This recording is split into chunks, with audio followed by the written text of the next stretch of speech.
Bonjour et bienvenue dans cette vidéo de Commercial Équitable. Aujourd'hui, vous allez apprendre dans cette vidéo comment se vendre quand on est artiste. On peut souvent opposer ces deux termes, c'est-à-dire l'artiste n'est souvent pas un vendeur ou le vendeur n'est pas un artiste. Et on va vous montrer aujourd'hui que on peut être capable de ménager justement la chèvre et le chou par rapport à ces activités. Alors pour nous accompagner, nous avons donc Romain, j'avais inversé les noms. Donc Romain Ange-Albert, c'est ça. C'est un peu la fusion des deux. Et c'est ça, la fusion des deux. Et Yvan Cujus, donc vous êtes partie prenante dans une société qui s'appelle Passerelle Production. Tout à fait. Toi Romain, tu es, on va dire, l'administrateur de l'entreprise, Ouais. un peu le dirigeant de l'entreprise. Oui, c'est bien grand mot, mais en tout cas, je gère, on va dire, les activités de l'entreprise sur l'aspect financier, social et communication. D'accord, mais écoute, c'est du beau boulot, c'est quand même, ça fait du taf quand même. Hein. Exactement. On va parler justement de ton histoire aussi un petit peu tout à l'heure, parce que tu as un parcours atypique, d'ailleurs les deux ont des parcours très atypiques, donc du coup je suis très heureux que vous ayez accepté l'interview, merci encore. Et Yvan, donc toi, ton rôle, tu es un petit peu l'égérie de la société, c'est toi qui, tu es le directeur artistique, c'est ça, on peut dire ça comme ça aujourd'hui? Ouais, c'est ça. Moi, j'ai, de par mon activité d'artiste, créé cette société qui, au départ, comment dirais-je, gérait les propositions qu'on faisait à moi et aussi les productions de mes créations. Et puis qui maintenant accède à une possibilité de développement qui dépasse uniquement mes projets perso et donc qui permet à la boîte d'avoir un avenir ou en tout cas un développement qu'on essaie de mettre en place avec Romain. Écoute, c'est super, en tout cas de beaux projets en perspective et surtout de belles perspectives au niveau de l'offre aussi, puisque vous faites, je crois, du team building, c'est ça? Donc ça, c'est un des projets qu'on a en cours. Donc pour un peu resituer Passerelle Production dans le paysage, on va dire, toulousain. Passerelle Production est une structure qui a plusieurs missions. La première, c'est la production de spectacles vivants. Ok. Donc ça passe donc du coup par la production des spectacles d'Yvan Cujus. D'accord. Mais également d'autres projets. Yvan est artiste, oui, on y viendra tout à l'heure. Artiste chanteur. Donc il y a le projet d'Yvan, il y a également le projet Toulouse Contour, qui est un projet autour de la chanson toulousaine avec Yvan, mais également Magid Cherfi de Zebda et Armengo. D'accord. On a également des artistes dans l'humour, on va dire, donc la comédie humour. D'accord. Donc là, on produit en collaboration avec le directeur artistique des Guignols, Thierry Garcia sur Canal. Ouais, exactement, Thierry Garcia, qui est imitateur, et donc qu'on développe depuis maintenant quelques mois. D'accord. Et ensuite d'autres projets un peu plus, on va dire, qui viennent à droite à gauche. Là, plus récemment, on a eu un coup de fil d'Amadine Bourgeois, par exemple, qui nous a appelé pour qu'on lui file un coup de main.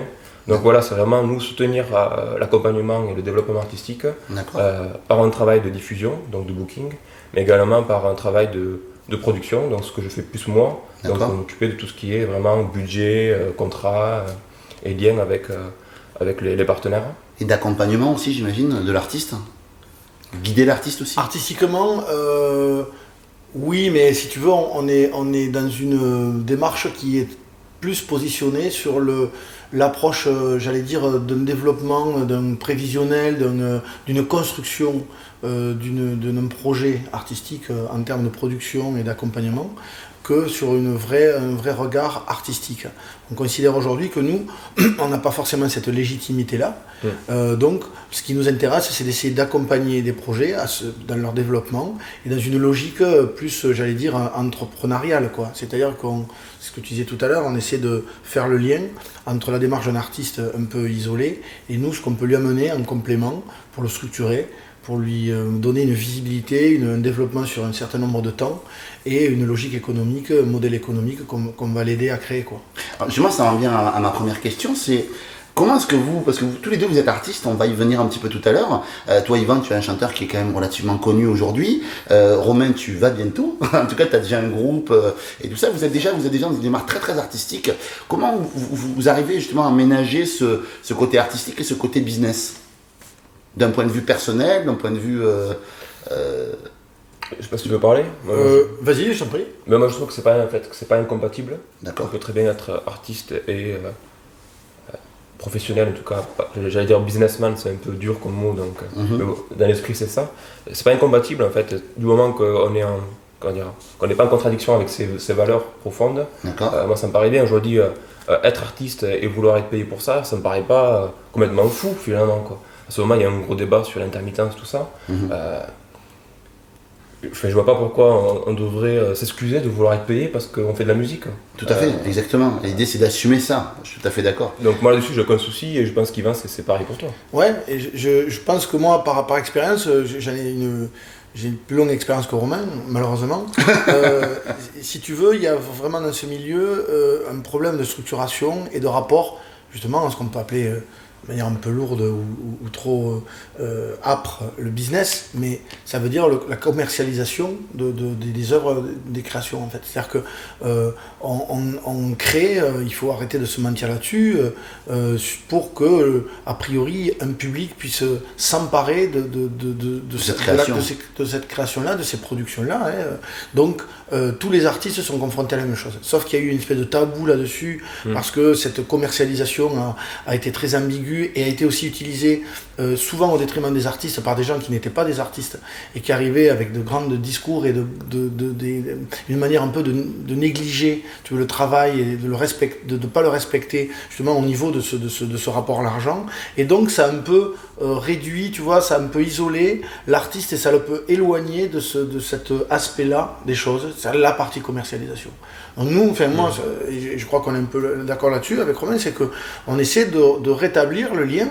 Et nous, on est une interface assez idéale, j'allais dire ça, modestement, parce qu'on a la double casquette, on est en même temps artiste et en même temps assez structuré, entre guillemets, pour pouvoir porter ça. Donc la volonté, c'est d'essayer de relier ces deux mondes et de dire qu'il n'y a rien de sale là-dedans, il n'y a rien de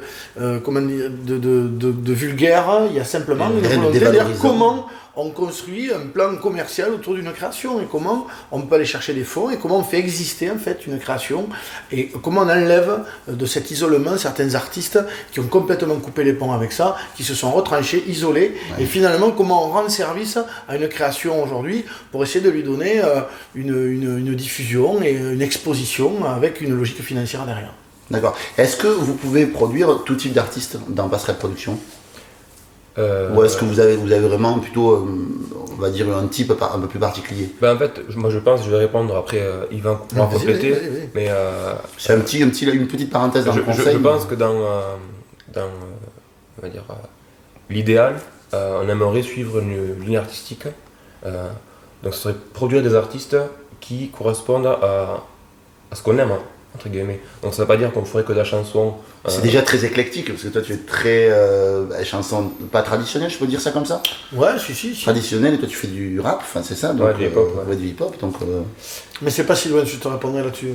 Mais... Ouais, et du coup, effectivement, on va recevoir des demandes, on en reçoit déjà, d'artistes très différents, et il faut que ça nous plaise, au fond, je pense, ça c'est important. Et après, il faut aussi que nous, on ait les moyens humains, financiers, aussi en termes de temps, de pouvoir s'occuper de l'artiste. Parce qu'imaginons qu'aujourd'hui, il y a un super artiste qui vient nous voir en disant « j'ai besoin de vous », si cet artiste-là demande beaucoup de temps, ou en tout cas beaucoup de moyens financiers, c'est pas sûr que nous on puisse répondre à la demande. Donc on est aussi en cours de structuration de l'activité, et peut-être à terme on pourra vraiment se prendre en charge des artistes vraiment hyper importants. Aujourd'hui c'est pas le cas, et justement on travaille à ça. D'accord. Tout à fait, c'est tout à fait ça. Juste ce complément quand tu dis finalement qu'on est éloigné, je pense pas trop. Je pense que ce qui compte c'est pas tellement l'enveloppe et tellement la forme d'une musique, hein, c'est le fond. C'est-à-dire qu'est-ce qu'on a envie, voilà le message, la qualité, la teneur, le contenu quoi. Enfin, moi c'est ça qui m'importe. Après qu'il est là, que c'est une forme de rap, d'électro, moi ça me dérange pas, je suis assez éclectique là-dessus. Ce qui m'intéresse c'est ce que ça contient et qui est quelque chose d'intéressant, d'authentique, qui est porté par l'enveloppe. Et je crois que là-dessus, avec Romain, on n'y a pas passé des nuits à en discuter, mais si tu veux, je sens bien qu'il y a toujours ce souci, je veux dire, d'authenticité, de contenu, de teneur, de récit, de ce qu'on donne, quoi. On l'enveloppe, ok, le mieux possible, et chacun a un papier cadeau différent, mais dedans, on se moque pas du contenu, en fait, c'est ça, tu vois. D'accord, c'est important que l'artiste vraiment se livre vraiment dans ce qu'il... Ouais, qu'il y ait un truc à dire, qu'il y ait un truc qui soit intéressant, avec notre notion différente du sens de l'intérêt, mais on doit être en accord avec ça. C'est-à-dire moi j'ai besoin de ça, de savoir que je suis pas dans l'imposture, de manière je produis un truc vide. Ouais, une coquille vide, quoi. Quelque chose qui peut peut-être paraître d'extérieur hyper bien fait, mais qu'à l'intérieur, voilà, il y a finalement rien à suivre. Ouais. Après, toujours, il y a une marge de manœuvre. Ce que disait Romain, aujourd'hui, on ne peut pas faire uniquement. Je veux dire, il faut être là aussi lucide. C'est-à-dire qu'il y a beaucoup d'artistes ont souffert de cette espèce d'excès d'intégrité, tu veux, qui les ont amenés à une forme d'isolement, comme j'ai dit tout à l'heure. C'est-à-dire que je pense qu'il n'y a pas de honte non plus à se dire que des fois, bon, alors sans se compromettre pour autant, mais on a le droit de jouer avec les limites parce qu'il faut trouver des solutions, justement, pour développer une structure et qu'on ne peut pas garder une ligne extrêmement fine parce que sinon on ne décolle pas. Il faut, donc, on va dire, coller au marché. Il faut essayer de trouver des solutions pour trouver des développements et sans être dans une ligne trop fine, quoi, parce que sinon, enfin, je veux dire, on ne s'en sort pas. Mais sans se pervertir pour autant. Oui, on est d'accord. C'est ça le jeu. C'est ça le jeu, en fait, c'est votre rôle quelque part, justement, de jouer, de dire à l'artiste, est-ce que là tu peux y aller, ou voilà, nous on a besoin de ça pour pouvoir te vendre un petit peu mieux et en tout cas mieux développer ton projet. Donc est-ce que ça, là tu peux y aller, l'artiste choisit d'y aller ou pas. Et s'il y va, du coup, ce sera peut-être meilleur pour lui, quoi. Ouais. J'avais une autre question qui sort pas du débat, justement, de la partie commerciale. C'est comment est-ce qu'on définit le prix d'un artiste, sa valeur, en fait. Elle dépend de quoi? Elle dépend de son audience? Elle dépend de sa popularité? Ça dépend de quoi? Romain, c'est son domaine. Ce qui est intéressant, c'est finalement, on peut faire le lien finalement entre le milieu culturel, artistique, avec le milieu vraiment industriel. Là, je vais loin. Mais en fait, un artiste, c'est une marque aussi. Donc, pour valoriser le prix d'un artiste, ça passe pour aussi valoriser son image. Donc, ça veut dire qu'aujourd'hui, un artiste comme Yvan a une valeur intrinsèque de par, on va dire, sa notoriété. Mais après, nous aussi, moi, en tant que gestionnaire financier, donc c'est moi qui fais les budgets, donc qui calcule les prix et les coûts plateaux, il faut aussi prendre en compte le marché, encore une fois. Et dans ce marché, aujourd'hui, il y a un resserrement des budgets qui fait que nous, il faut qu'on adapte le prix aussi au marché.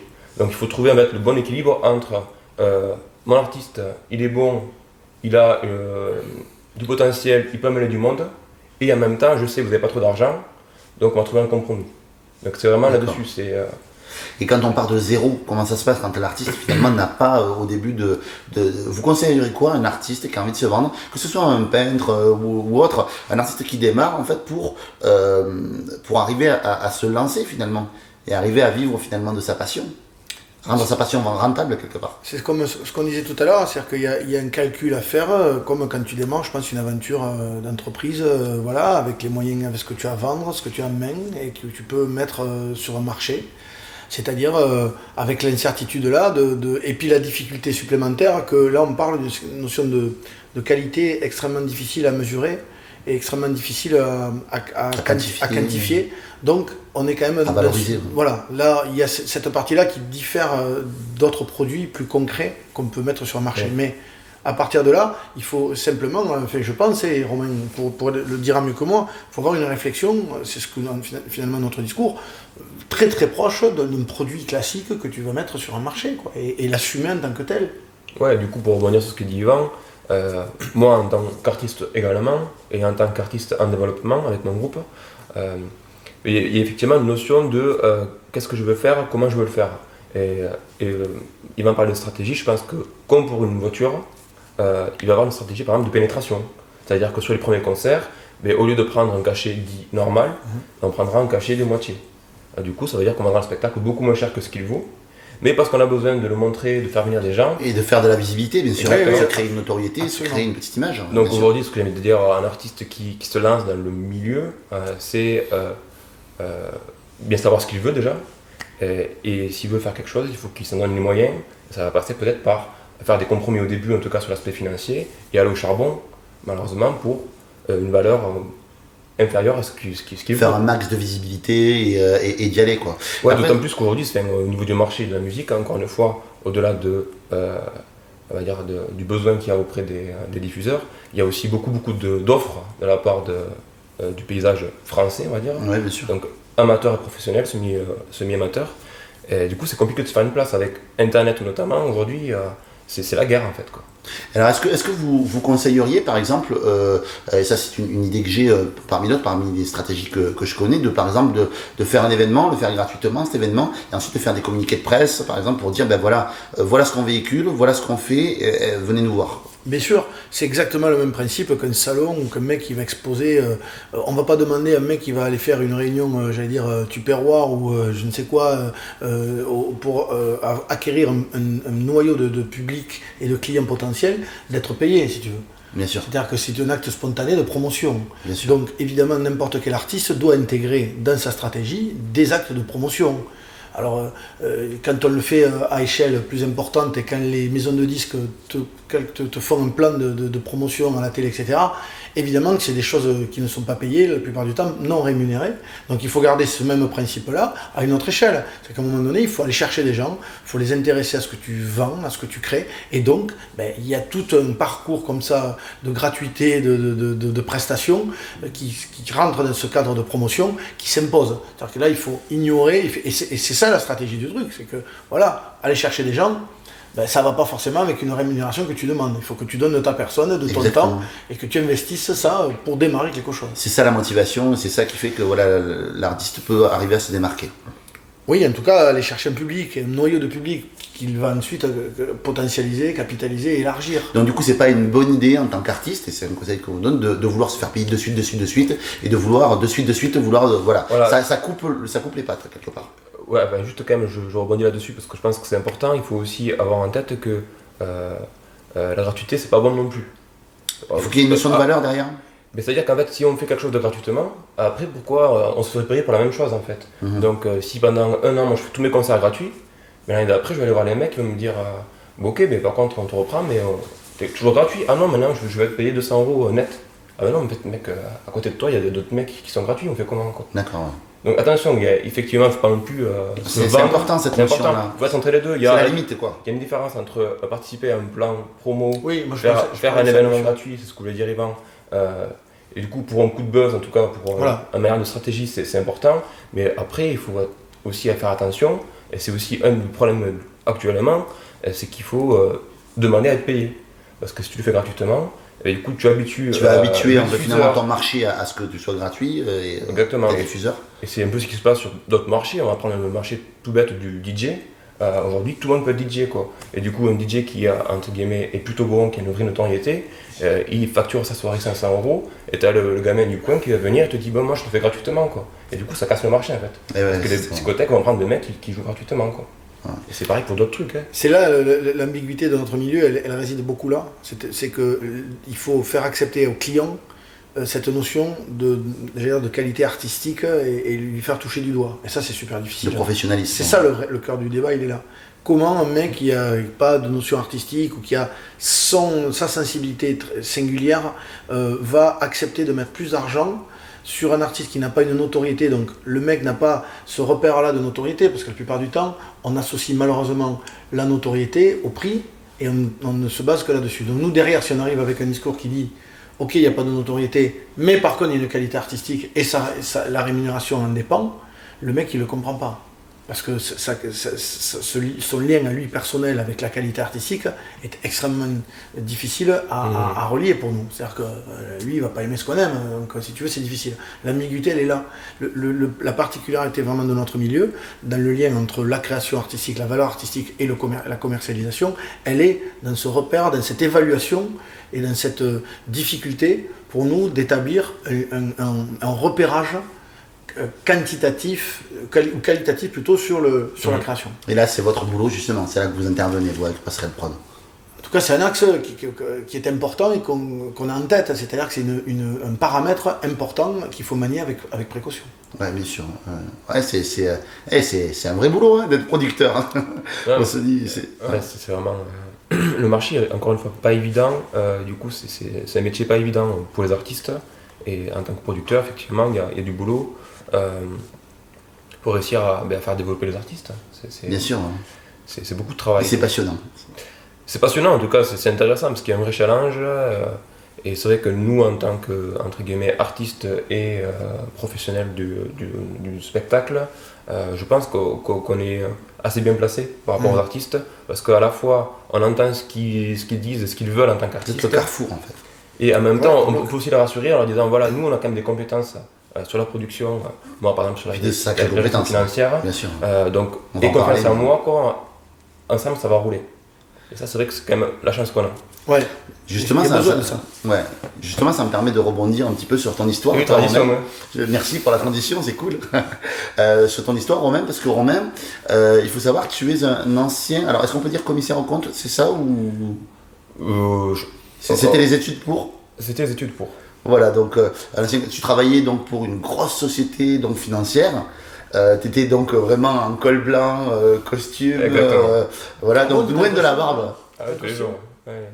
Tous les jours en costume, c'était vraiment quelqu'un qui était promis à un avenir absolument exceptionnel. Et une carrière normale, en fait. Ouais, voilà, voilà, une carrière normale et puis surtout même à très forte rémunération et on va dire une carrière vraiment à grosse valeur ajoutée. Et je trouve vraiment très intéressant ton histoire et d'un point de vue courage. Et d'un point de vue gap très important entre le côté chiffre très comptable finalement et vraiment très analytique avec le côté artiste que tu as su finalement entre parenthèses ménager, mais on va y venir justement. Donc du coup, la question que je voulais me poser, ça sort un petit peu de la thématique de la vidéo, mais c'est relativement important. Comment est-ce qu'on passe d'expert à musicien? Alors comment on passe d'expert à musicien? Je pense que... D'expert comptable à musicien, je peux dire ça comme ça? Ouais, expert comptable, donc oui, effectivement pour replacer, j'étais auditeur financier. Ouais. Donc c'était moi qui faisais les travaux de commissariat aux comptes, donc pour le compte de mon associé, dans les structures. Donc c'était principalement à Midi-Pyrénées, principalement sur les établissements financiers. Donc c'était quand même effectivement très axé chiffres. Ouais. Donc après, comment on fait le lien entre les deux? Je pense qu'au fond, j'avais les deux à moi. Ouais. Et ça n'a pas été d'un coup, j'ai vrillé, j'ai dit waouh, il y a une machine qui fait de la musique. C'était non, en fait, depuis très longtemps, j'avais la musique à moi, j'avais un projet musical en cours. Donc moi, j'ai suivi un parcours, on va dire,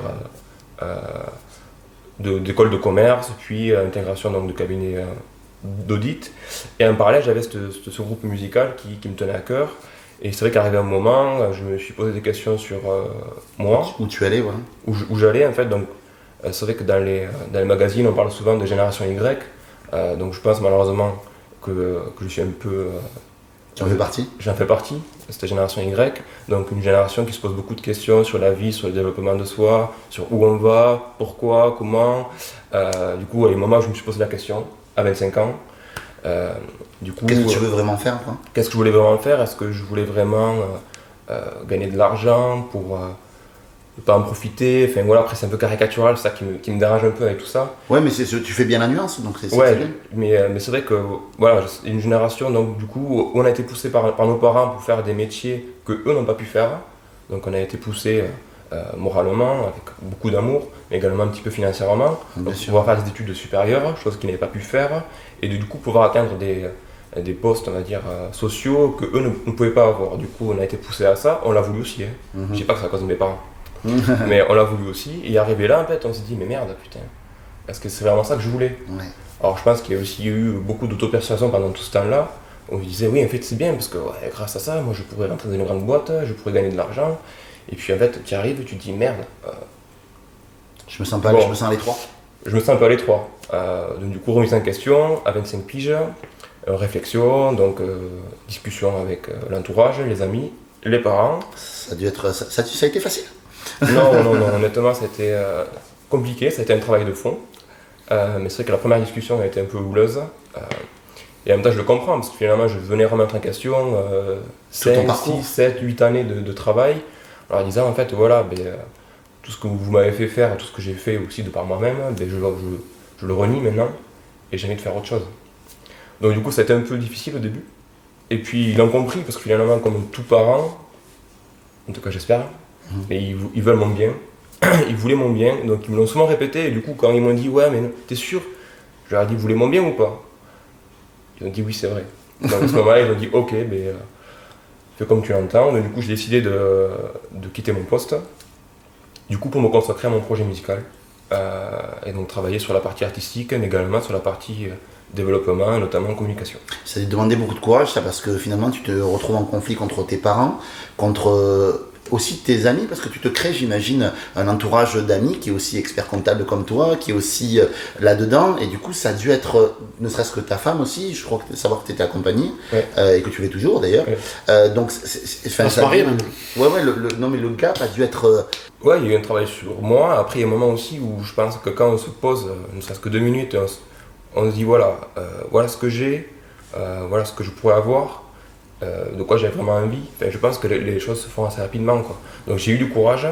Après j'ai eu aussi la chance d'avoir un bagage qui fait que j'ai des diplômes, donc c'est aussi facile pour moi de rebondir. Je veux dire, j'ai quitté la structure en question, mais je savais très bien que si ça tournait mal, je pourrais trouver quelque chose.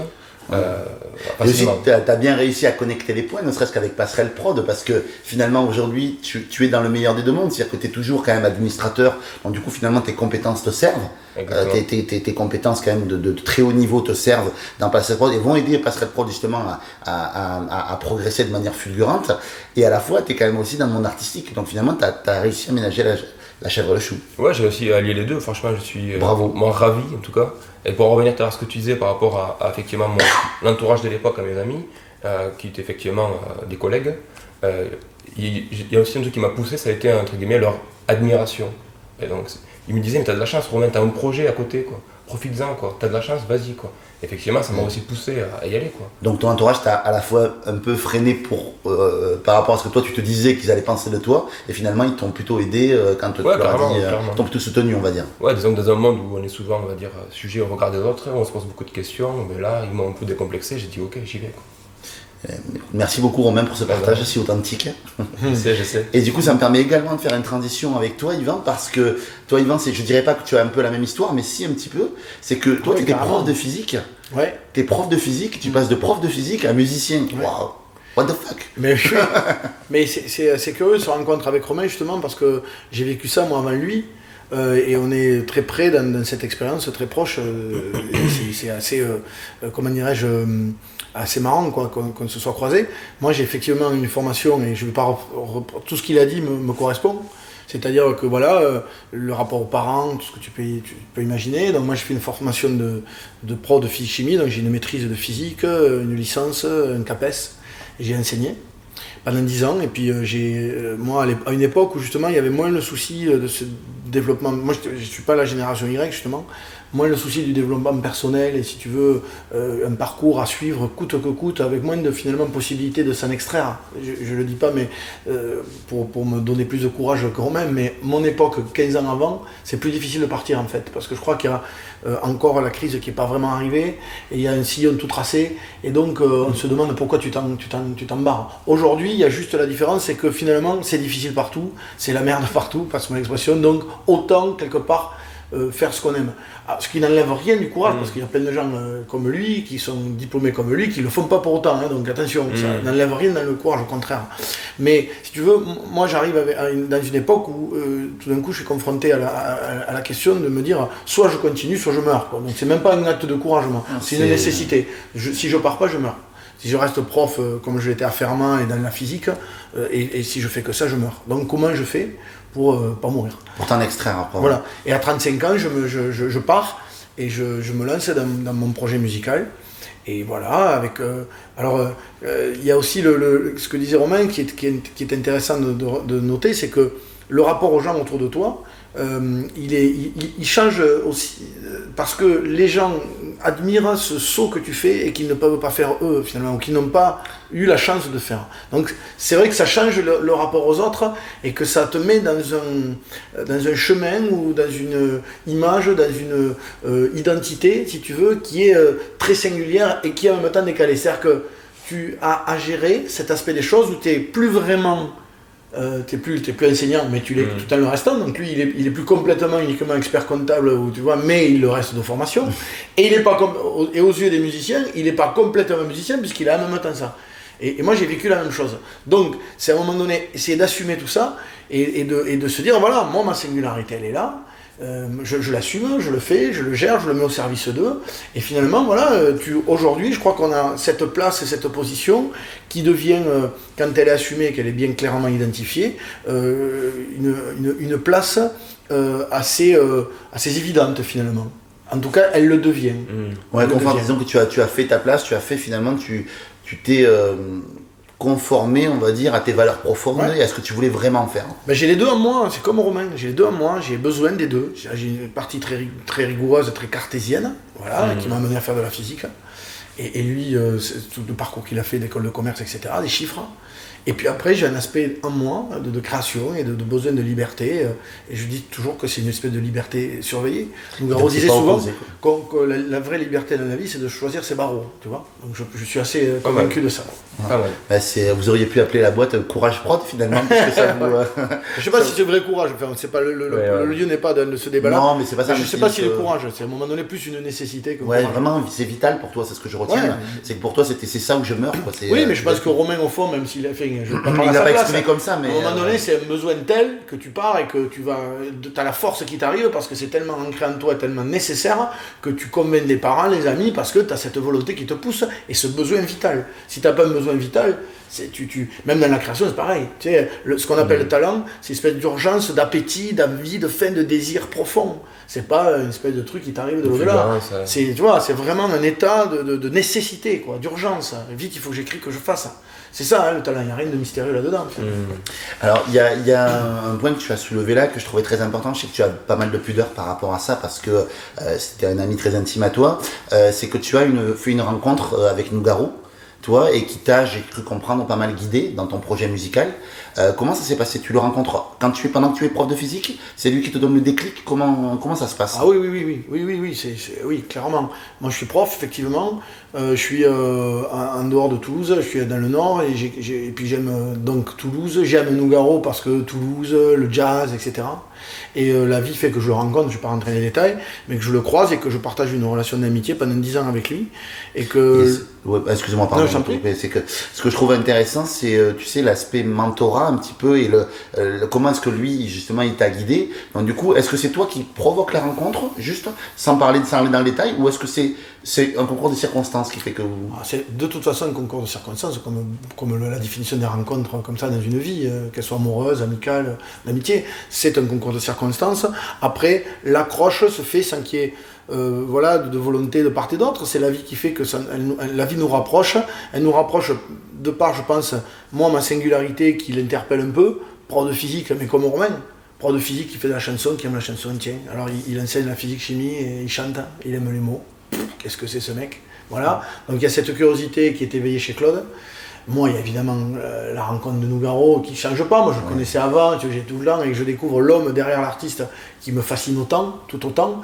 Donc, il y a une relation très simple d'amitié qui se crée. Et après, de dire que ça a été vraiment délibérément quelqu'un qui a voulu m'aider, non.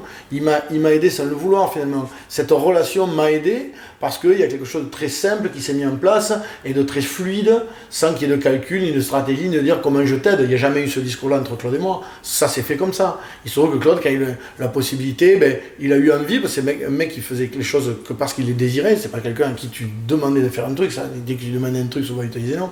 Mais il le faisait comme il le voulait. Et il se trouve qu'il y a des occasions qui ont été là, notamment un concert en 96 qui est de la Dorade avec tous les Toulousains, où Claude m'a mis là-dedans. Et depuis, tu veux, ça a été un acte fondateur. J'ai dit ça à François l'autre fois, là, qui repassait ces images. Ça a été vraiment mon acte fondateur à moi. Et l'acte fondateur en même temps de la famille d'artistes toulousains. Donc tu veux, je suis lié. C'est là où tu t'es à dit, ça. je veux être artiste et je serai artiste. Oui, j'avais écrit 2 chansons à l'époque, mais si tu veux, j'ai été plongé dans le bain et j'ai été à un moment donné, dans un contexte qui a fait tilt, j'allais dire. C'est-à-dire que la famille toulousaine s'est fondée vraiment autour des gens qu'on connaît toujours à Toulouse, qui sont des gens repérés. Moi, j'ai été baigné là-dedans, je suis arrivé par Nougaro. Nougaro a dit, voilà, lui, je le prends sous mon aile, je le mets là. Et ça s'est fait comme ça, et moi j'étais au milieu de ça, et donc tout s'est décliné là. Tu étais toujours prof de physique? Ah ouais.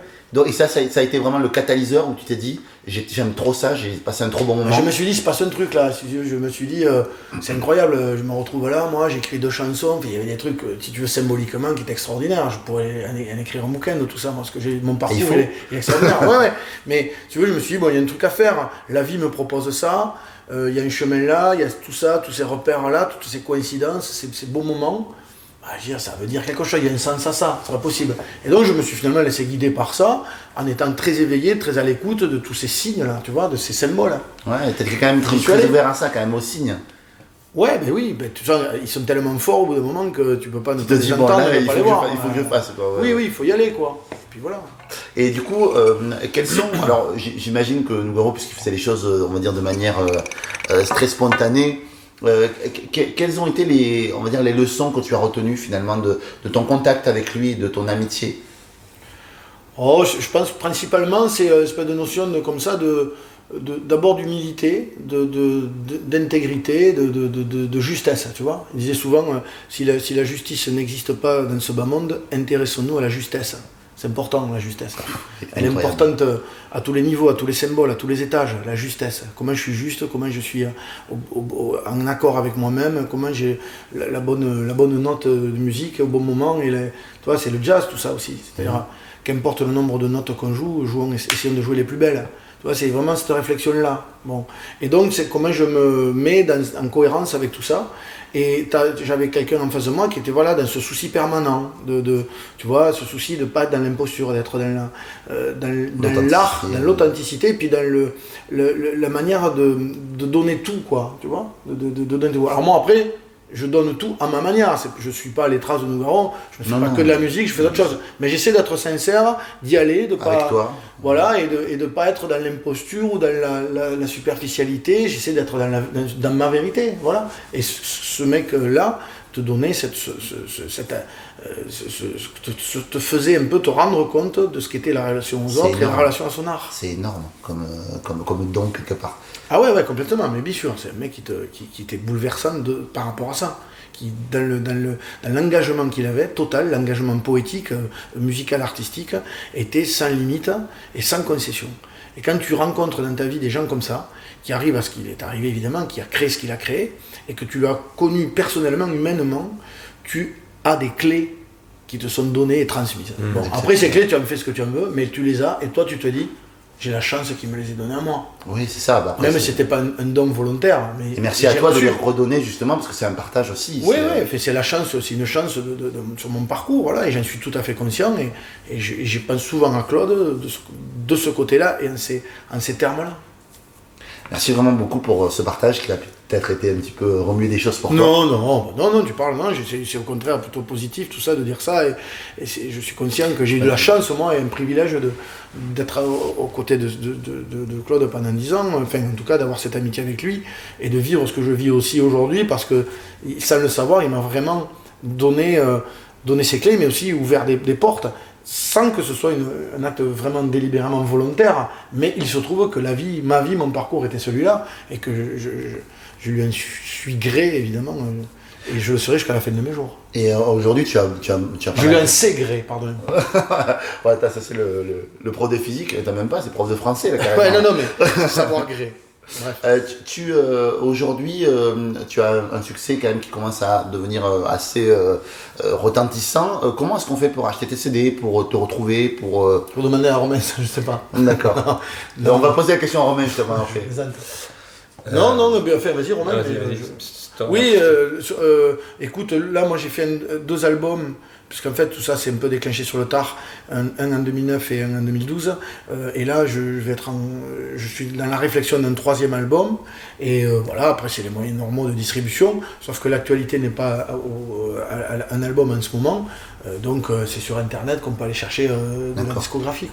Sur Amazon, à Fnac. Ouais, je suis à peu près référencé sur tous les sites. D'accord, donc génial, donc on te retrouve ici. Du coup toi Romain, ton groupe est en développement, comment est-ce qu'on fait pour venir te voir, peut-être pour écouter tes CD, pour écouter ta musique? Est-ce que tu as un site, quelque chose? Ben nous, au même titre que Kiva, on est référencé un peu partout. Donc il suffit de taper MP1.2, donc MP1.2. D'accord, ok, le micro est ici. Sur Google, donc, et on est référencé sur pas mal de sites. On a notre CD qui est en vente sur iTunes. On a un écoute sur Deezer, Spotify. Après, on a un Facebook, un Twitter, un YouTube, et plein de choses, plein de matières, les dates, les vidéos. Si, en tout cas, la musique de. Je m'aperçois que j'ai même pas écouté encore vraiment la musique de Romain et qu'il faut que je le fasse parce que voilà. C'est le comble. Non, mais c'est vrai. Et d'ailleurs, je tiens quand même à préciser qu'avant de rentrer chez Passerelle, j'ai écouté le CD de Divan. Je me suis dit, est-ce que ça vaut le coup ou pas? Bon, allez, on y va. D'accord, ok. Est-ce que je le produirai, ce mec-là? Est-ce que je peux le produire? Ça correspond intimement à mes convictions, à mes valeurs. Et Passerelle Prod, comment on retrouve Passerelle Prod? Si je suis par exemple artiste, on va faire toutes les casquettes. Je suis artiste, j'ai envie de partager quelque chose, je veux passer un casting, comment ça se passe? Il faut m'envoyer un mail. D'accord. Ouais, parce que pour l'instant, le site internet est en cours de rénovation et j'ose pas donner la référence aux gens. D'accord. Donc le mieux, c'est de faire romain@passerelleprod.com. Passerelle comme la passerelle et prod sans S. Sans tirer, sans Tout attaché, tout attaché, ouais. Tout attaché. Ok, donc on t'envoie un lien. Un mail, si admettons j'ai quelqu'un qui a envie de faire des opérations de team building, parce que je sais que vous avez une offre, vous aimeriez monter une offre qui est assez sympa, c'est d'amener les entreprises au-delà des coulisses d'un concert, mais dans la préparation du concert et voir comment est-ce qu'on peut justement, comment se passe toute la préparation du concert jusqu'au concert même et voir un petit peu toute la mécanique qu'il y a derrière. Comment est-ce qu'une entreprise qui a envie de monter ça pour ses équipes peut venir vous voir, pareil. Encore une fois, donc il faut m'envoyer un mail, c'est moi qui centralise les infos et après qui redispatche. Par rapport à ce projet-là, on peut en parler rapidement. Oui. C'est un projet qui est en cours de développement, donc pour l'instant c'est encore, on va dire, squelettique. Mais je pense qu'il y a un beau projet. Pour aller rapidement à l'essentiel, ça va être un projet où Passerelle Production va se poser en tant que prestataire de service et on va proposer en fait aux entreprises privées, ou même publiques d'ailleurs, des ateliers de team building, donc ce qu'on appelle dans le métier, donc c'est pour travailler sur la cohésion des équipes, Bien sûr. donc le management et le lien entre les employés. Donc on va proposer nous des ateliers de team building autour de l'art, donc autour de plein de disciplines différentes. Donc ça va aller du coup de la musique, ce qu'on connaît le mieux, au théâtre, en passant par le cirque, la danse, éventuellement la peinture, plein d'idées. Je suis en train de travailler moi sur le projet avec Yvan. On a rencontré plusieurs intermédiaires, en tout cas plusieurs artistes ou même professionnels qui sont intéressés par nous, ce qu'on veut proposer. Et je pense qu'on va réussir à proposer une offre assez large qui va aller de l'atelier, on va dire, d'écriture jusqu'à la création d'un CD, de CD ou effectivement tout à l'heure tu parlais d'aller dans les coulisses d'un spectacle. Ça c'est quelque chose qu'on est en train de mettre en place aussi. Ça va être très large et il faut que nous on arrive avec une offre qui soit vraiment pertinente et je travaille à ça. Vous avez travaillé à ça. Ouais. Écoutez, merci à tous les 2000 fois d'avoir accepté l'invitation. Je sais que vous êtes extrêmement occupés. Donc vraiment merci encore à vous et merci encore pour ces beaux partages. Mais merci à toi. Merci Yannick, merci beaucoup. À très bientôt. Ciao.